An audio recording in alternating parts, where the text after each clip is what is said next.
Hello and welcome, everybody. Hi, Rachel. Hello, that was such an insane match. I think it shows too, like how awesome vintage is. Like you can get turned one, or you can play a seven mana spell. I totally agree. Congratulations to you, and congratulations to you for being in this group, which is the winners group. It's a good place to be. And I don't know if you were watching, but a few weeks ago, Randy said that I would be part of this group, and I said, "Oh, well, I guess I'll be there with Rachel and Paul." Do you remember me saying that? And he was like, "Oh, is that who you think is Oh, going?" is that how you feel? I mean, I was just like, "I think so." I have to ask, what made you choose that deck? That was amazing. That was so Thanks. cool. Well, there were two decks I was going back and forth between. One of them is a little bit of a secret sauce. I won't spill the beans on it too much. But the other one was Nahiri, and Nahiri was testing a little bit better. And I thought I have a reputation, so I don't want to be on my mentor deck and be playing against some sort of 4 sulfur elemental, 4 sudden shock landstill brew or something. And I also thought that people would over prepare for Oath of Druids.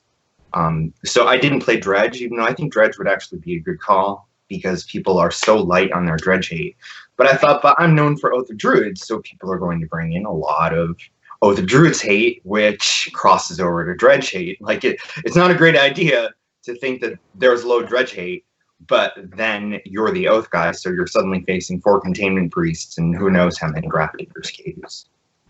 There was a moment in which when I think I get probed you, I saw your hand and I was like, I saw Emrakul and I was like,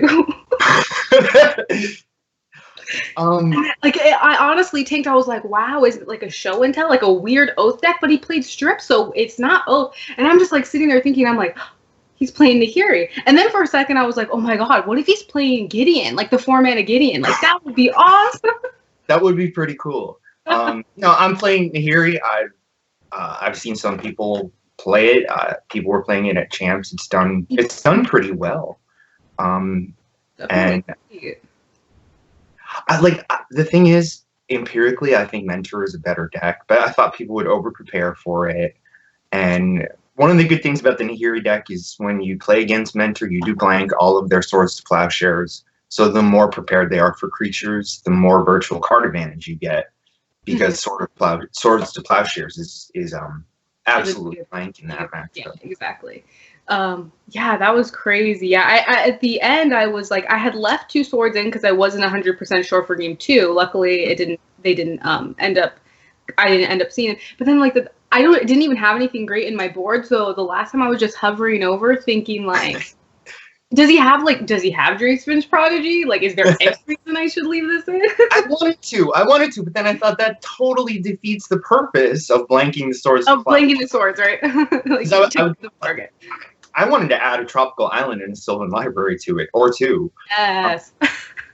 And that might actually be really good for it, but it was hard to find room because it was just really hard to find room in that deck. The decks. I'm sorry, go on. There's something that was really hard for me, like knowing what everyone was playing. But this group was really difficult because I kind of was like, okay, Paul, like I'm just gonna set him aside. I have no clue like what could come out of him, so I'll just And then you almost have like a level game because that's kind of what I was thinking. Like, what am I gonna play?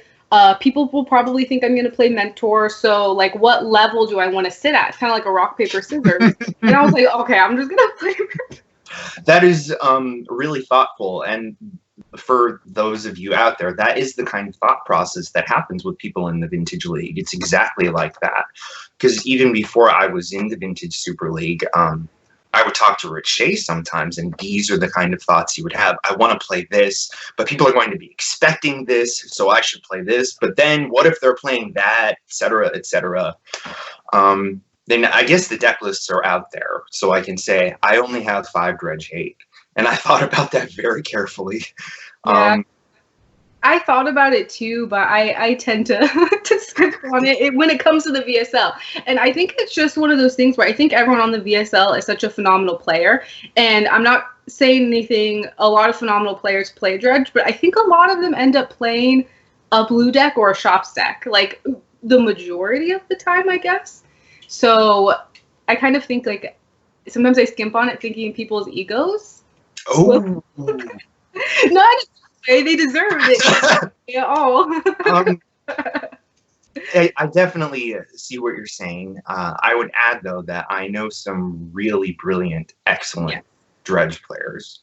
And there's a rumor going around that Undiscovered Paradise is or was bugged on Magic Online. So it definitely was, because I actually was testing Dredge to play, and that's how I found out that it was bugged. I don't know if I fixed it since then, but it definitely was bugged when I tried to play. For a few times. And then Randy, I actually got in contact with Randy. He said, I don't think it's bugged, but it's only not bugged or at the time, it was only not bugged if you're playing in like solitaire without another person.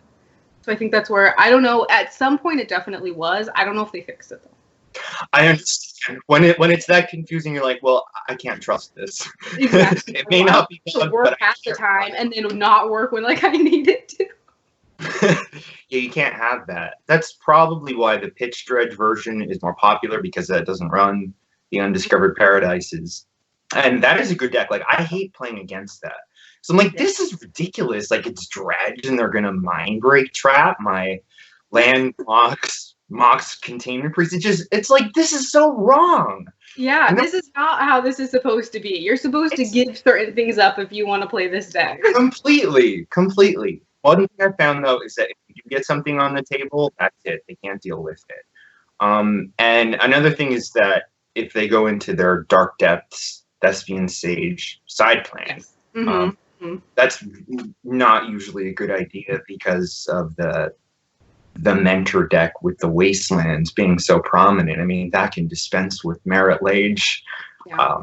But I have to respect anyone. As a lands player, I play lands and legacy, and I have to respect any single person who can kill someone with a Merit Lage. All right, well, we have our players ready, so let's see what they've brought to us.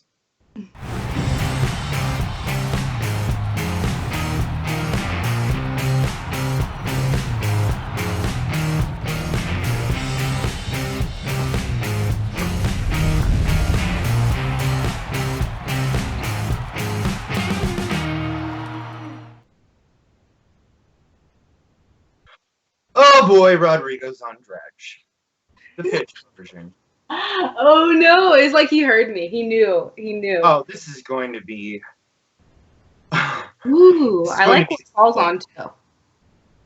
That's awesome. White Eldrazi versus pitch dredge. Yes. And it looks like Rodrigo is suffering the dredge curse, which is that there is, I believe, a 4% chance of not seeing a Bazaar in your sequence of mulligans, and it looks like that 4% chance is very close to coming to fruition here. Oh no! Oh no! Oh boy! I think you just concede here if you're Rodrigo. I mean, that is definitely one way to beat dredge for sure. No sideboard hate required. That's where Rodrigo has to make a judgment call of, do I risk revealing that I'm dredge and then have to deal with the sideboard? I mean, you're right. You're right, but at the same time, like if you're Paul and you see someone mulligan that much, like there is like probably something in your mind that says that this is not normal. That's correct. Ooh, pretty cool. Paul's on too. This game is, you can almost say it's over before it began. But there's a slim, and I mean really slim chance that Rodrigo just raw dogs Bazaar, which he did. Hey. Okay, so it's a good thing that I put that asterisk there. Yes. So. Definitely. I mean, that's a pretty small percentage that you just naturally draw it to, but hey, I mean,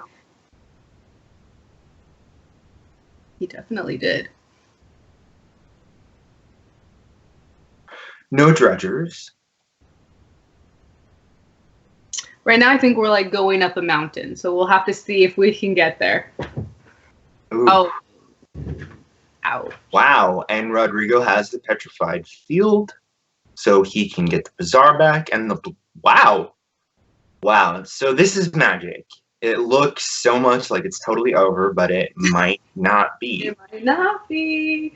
See, we were like, do you concede? And we were like talking about that, and hey. Wow. Although it happened, the probability of this happening is so small that you can't bank on it. So that's something you would take into account in your assessment.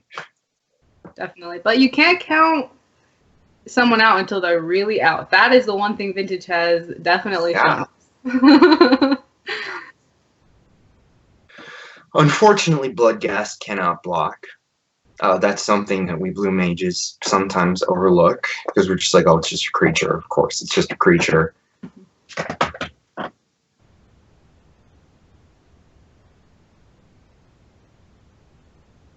I did not expect him to be on Dredge, which is probably a pretty phenomenal reason to play Dredge.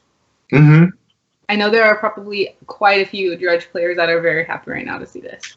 And you were considering Dredge for tonight or for a previous? A previous one. That's when I started. I was actually testing it, and I tested it in paper for a while. And I was like, okay, I was kind of like, interested, and I was like, okay, I'm gonna go test it on Moto, and that's when I had realized that. So it's either kind of like switch to the pitch or just like.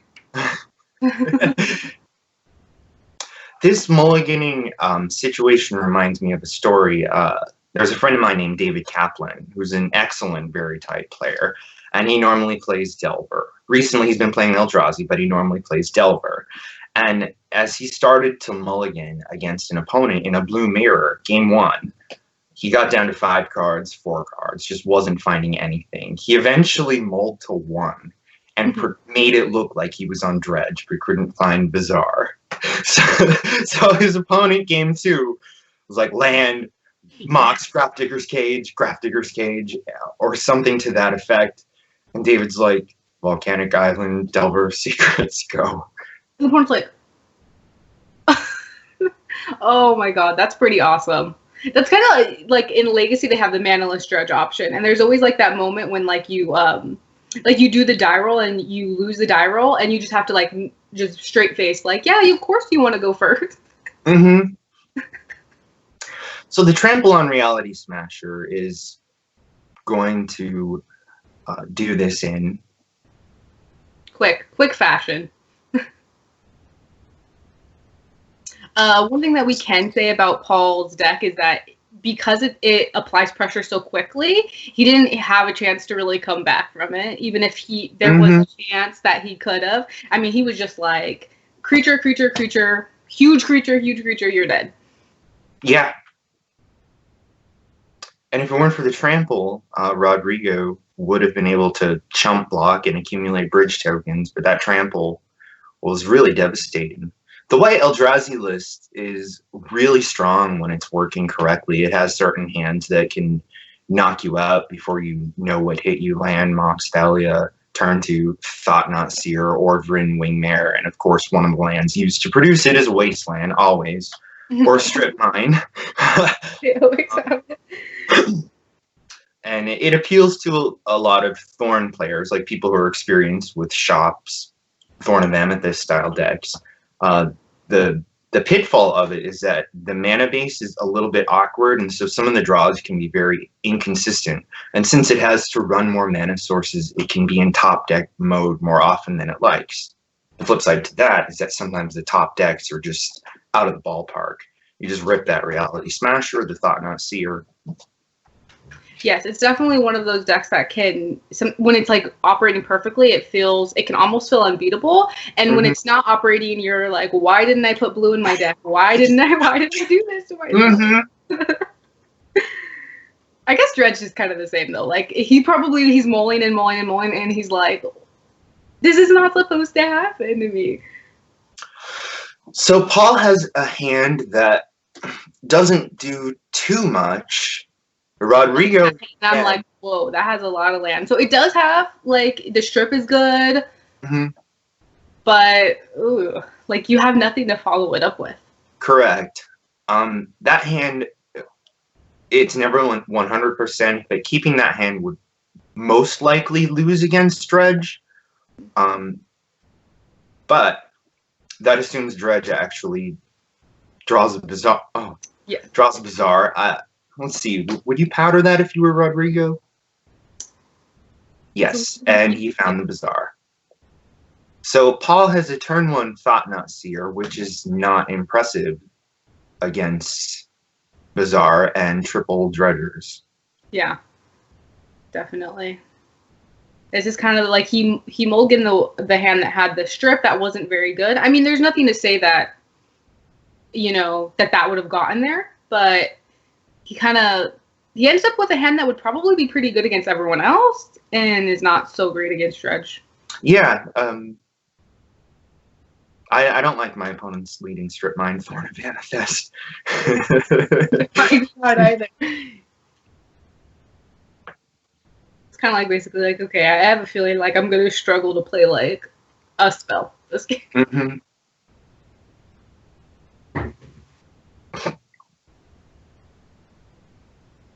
The hard thing too is when you're playing against Dredge, when they keep an amount, like, you know that they have Bazaar. Like, they will just keep going, like, darn it. I didn't get a chance to see how much hate Paul has for Dredge.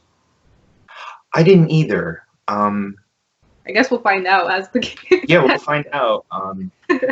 If this goes to game 3, which it's not guaranteed, but right now I would think that Rodrigo is currently ahead because Paul has a 4-4 and Rodrigo is probably going to start littering the board with zombies, narcomoebas, bloodghasts.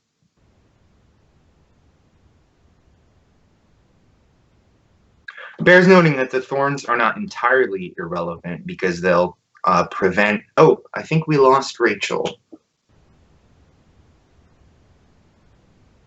The thorns are not entirely irrelevant because they will prevent the Dredge player from chaining all the spells together. The Cabal Therapy, Cabal Therapy, Cabal Therapy, Dread Return.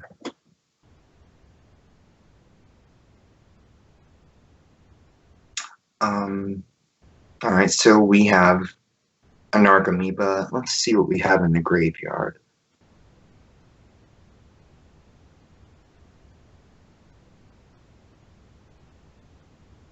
Maybe 1, 2, 3 bridges. A therapy. Yeah, this looks really good for... Okay. So Rodrigo has won game 2, and now it goes to game 3. And let's see what kind of Dredge hate Paul has. It is hard to see. I see a Rest in Peace, 2 Containment Priests. Is that all? Okay, I'm back. Sorry about that. I think. Welcome back. So it looks like that one was over.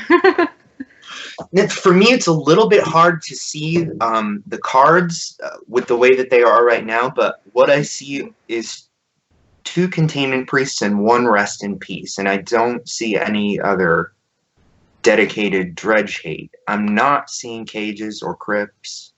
No, I don't think so either, just based off where they would be as well, like in the where I think you would have them sorted. And that's Grizzlebrand in Rodrigo's sideboard? Hey. Well, is there a Laboratory Maniac?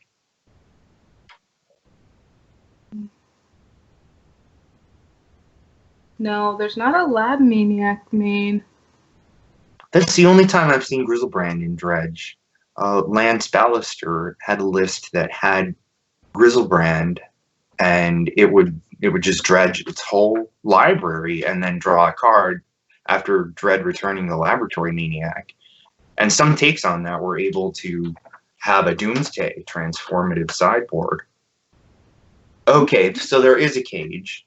That's wow, that's a good hand from Paul. It has a lot of Dredge hate. It has no white yet for the Rest in Peace, so Cavernating Human can get the Containment Priest into play. Oof. Sometimes the mana for these style decks that Paul Rietzl's playing can be kind of a little shaky. Mm-hmm. Yeah, exactly. So Paul has a good hand, but Rodrigo can decide that there's so much dredge hate that he's going to go into the hard casting creatures mode and finding them with Bizarre. And if Paul happens to not draw any follow-up creatures, it can theoretically get to the point where a Narcomoeba and a hardcast Bloodghast can just overpower a Containment Priest. It could fit, I guess. I don't think so, but I mean, it's definitely something that he'll consider at a certain point. It's happened to me. It's happened to me before where of course it happened to me, where I've had the dredge player controlled, and then there's like a 1/1 that I can't get rid of turn after turn after turn. Yeah, you're like, wait. Emergency. Like, wait, this is actually going to get there. Mm-hmm. What were you playing when that happened? I think Sylvan Mentor. Yeah, you probably took like 8 off, like 1,000,000 off library. You're like, this is gonna be fine. This will be fine. I think I eventually won, but it took. It was like 7 or 8 turns of me drawing a land or drawing a Force of Will or a misstep and thinking like, oh, wow, this is a major problem. Yeah, wait, this is actually. Oh, hold on. It's like one of those things that it's not an issue until it is an issue, and at that point, like you've crossed that line where it's a real issue. Well, it was an issue. Okay. So he's got the Containment Priest now.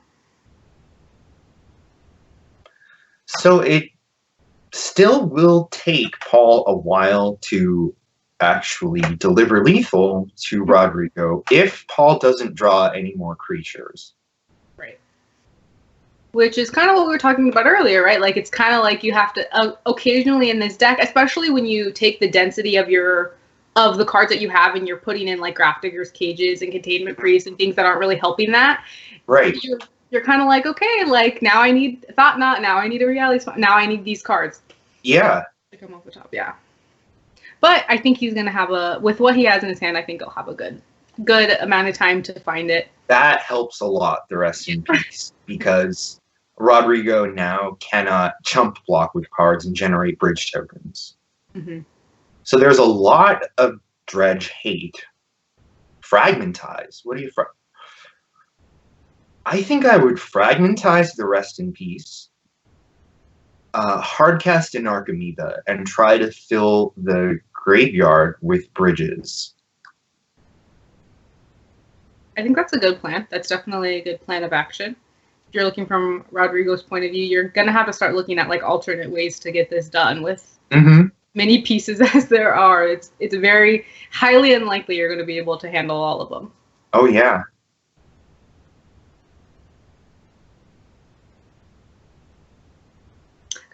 You know what's always been interesting about Dredge to me is that usually they with what they sideboard into and things like that, they can usually like maybe 1, even 2 like disruption they can get around with like cards and their answers to them. Once you start like overloading them more and more and more, that's when I feel like they start having like the real issues with being able to get over it. Because if he had just 1 piece and he has the Fragmentize in it,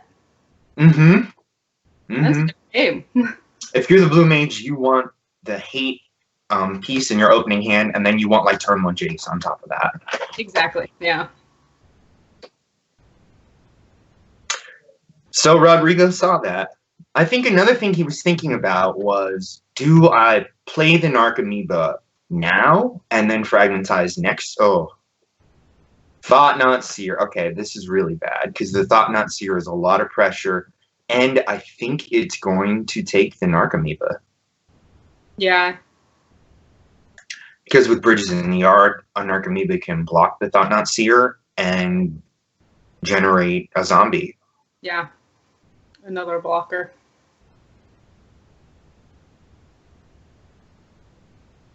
We'll get confirmation what Paul thinks. What was it? Yes, he took the Narcomoeba. Is it me again?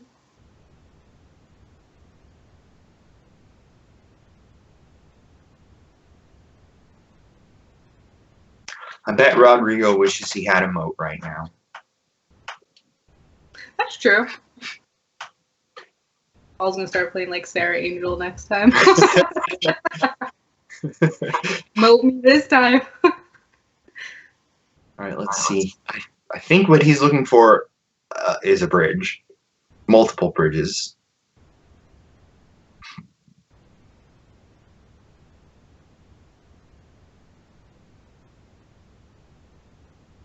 Let's see. Do we see any?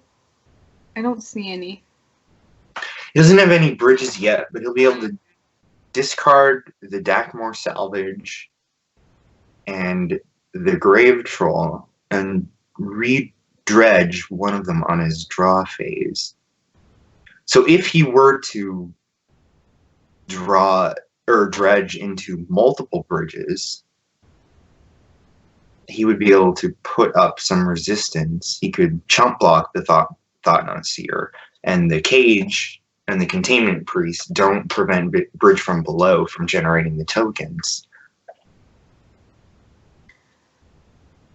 That's definitely, I think, what he's gonna have to go for.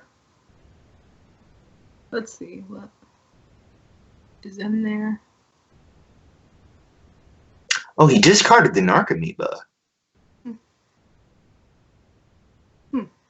I don't know why he did that. Oh, okay. So he can hardcast a Stinkweed Imp, which has Death Touch. So the Thought-Knot Seer is neutralized. Gotcha. Oh, that's actually very smart. Ooh, he draws a Thalia. I didn't see that. That's probably something that basic to moderate level Dredge players would know intuitively. But I've only piloted Dredge maybe a few times in testing. Yeah, same. I was like, okay, I'm gonna see. The deck is actually can be pretty complicated to play. Oh, it's very complicated to play. And the discard package is so brutal when you're playing against it. So often I think, I don't care about the Bazaar, I don't care about the zombies, but these Cabal therapies and the turn one unmasks are just ripping apart my entire. Yeah, completely savage. Yeah.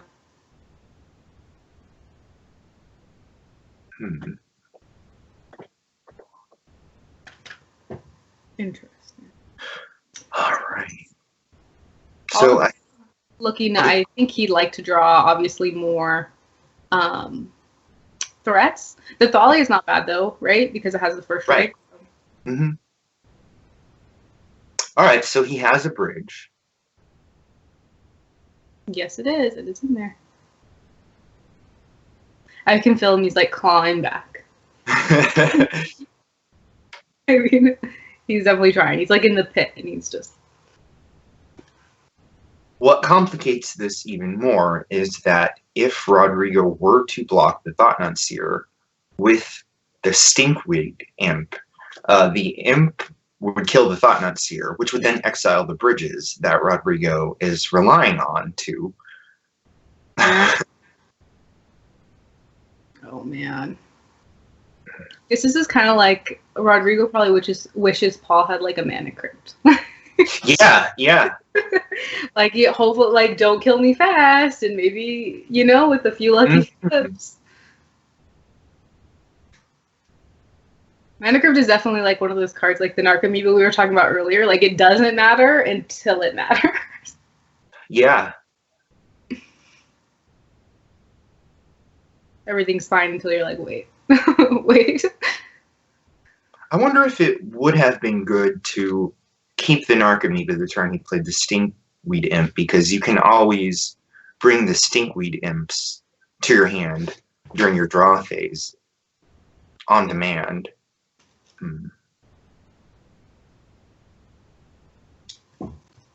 I think I would block there, right? Because it won't kill Thalia. You'll just generate. Oh, ooh. He's playing Thalia so that the first one will die to the legend rule and the bridge will be exiled. Oh. Oh man, that was pretty awesome. We've had a lot of like weird Thalia interactions in this VSL. Mm-hmm. Oh my gosh. Wow. Ouch. All right, so Rodrigo wants to find the rest of his bridges. I'm playing against him next. Yeah. You're kind of like starting to formulate in your mind like. I know my game one plan. It said I need to open with Lotus Moat, and that is my only plan game one. I mean, dang, that's at least you have a plan. Like, very few decks have a plan game one on Dredge. Most decks are like, okay, scoop them up. And I think I'm glad I have at least 5 Dredge Hate. Yeah, definitely. I don't. I'm like, hang me. Basically, it's over for me. But this is the price I play. When you play with fire, you're gonna get burned. So it's an interesting call that Rodrigo made to play Dredge. One that we were saying before was something worth considering, but I really thought that there would be too much Oath Hate because I play Oath of Druids really often, and I don't think people would see me in a field and think I should be unprepared for Oath of Druids because it's definitely something that can come out. Yeah, definitely. It was really weird. I thought it would be. I didn't think it would be easy to figure out what everyone's on. I knew it would be difficult, but when you're actually sitting there and going through all the iterations in your head, you start realizing that it's like somewhat near impossible because you know that they're doing the same thing to you. So we just had a hardcast Golgari Grave Troll come into play at 9/9. Hey, this is getting real. Rodrigo has 9 cards left in his library.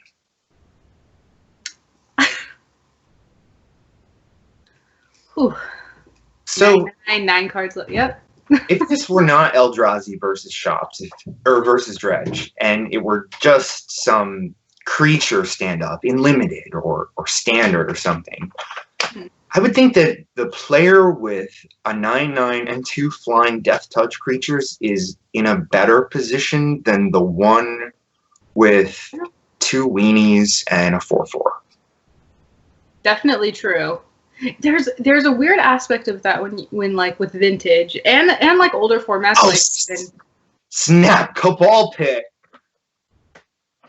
Oh, look at those triggers. You have to like them. Oh my god. I think he made it bigger for us too.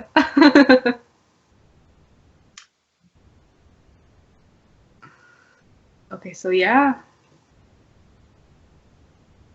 That is tech. This is nice.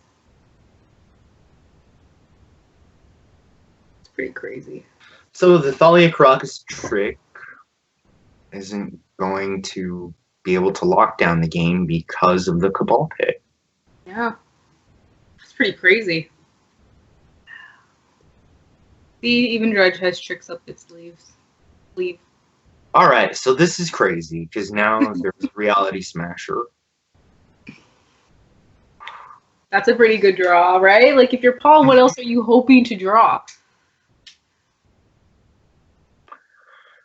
Oh, and Rodrigo can't block it, even though it would be to his advantage to do so, because Paul can attack with the Containment Priest and the Thought-Knot Seer, and if he blocks the Thought-Knot Seer and the Reality Smasher, the Trample, is that right? Oh, no, he can actually. He would go to 1. He would go to 1. He would go to 1.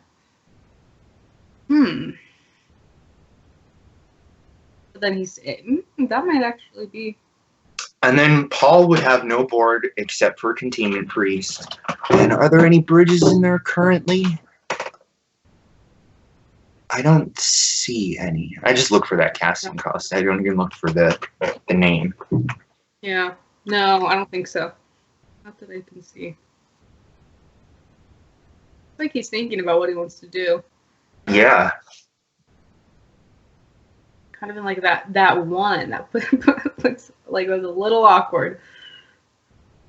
So he's definitely gonna cast it. So if he attacks with all of those creatures,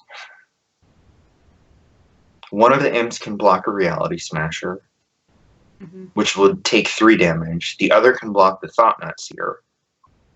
Oh wow. He's going in. He's like, you decide.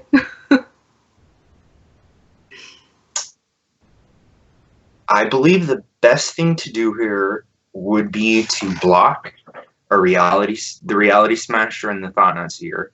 He would take 3 from the trample from the reality smasher and 2 from the containment priest, and he would go to 1, and then maybe he would draw Fragmentize to get rid of the Grafdigger's Cage and be like, oh crap, I can't play it because my 5-color lands would deal the last point of damage to me. Yeah.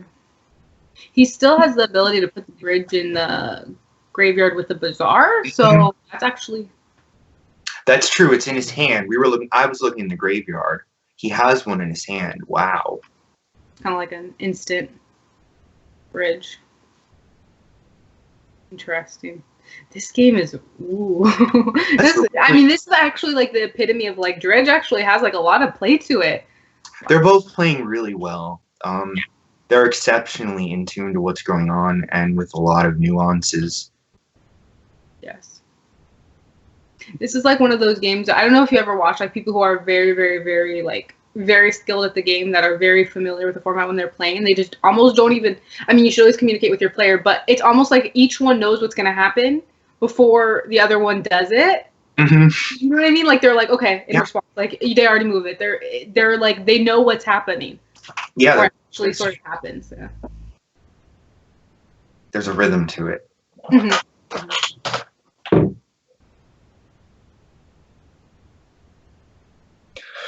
Now, the dilemma Rodrigo has is that if he attacks with the Golgari Grave Troll, it certainly increases the clock, but it makes him soft to a top deck Reality Smasher. Yes. But what are you going to do? Like, not ever attack with it? Ooh, that's kind of hard.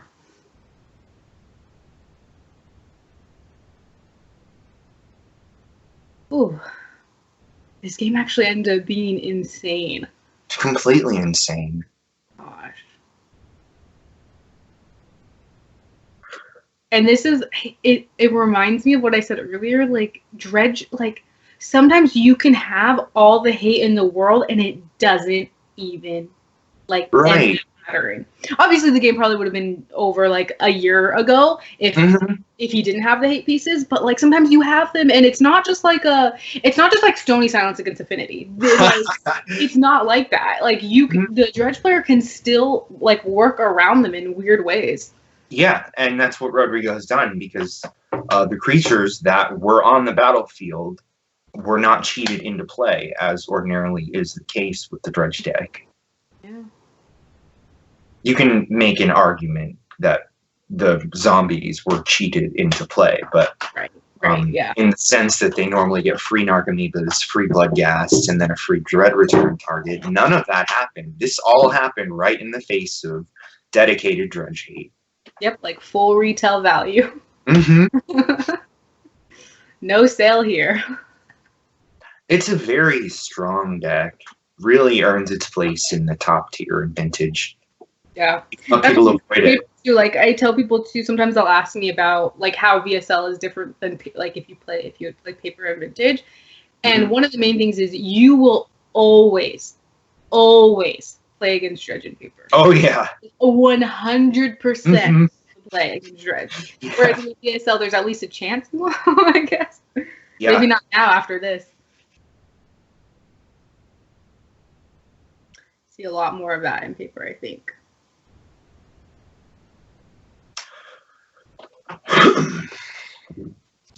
So let's see if Paul draws Reality Smasher.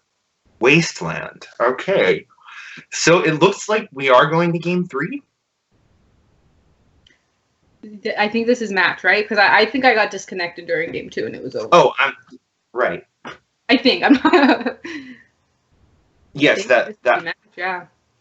Crazy. Wow. Like it's so like if you're Paul, you're like, what did I do? Like I did everything I was supposed to do. And I think the difference between his win, his win was that he had the disruptive pieces and he also had just like super just like I kill you in like 3 turns.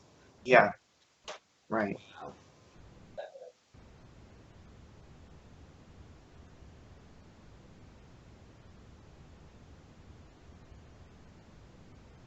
Yeah. Crazy. Crazy. So attacking here.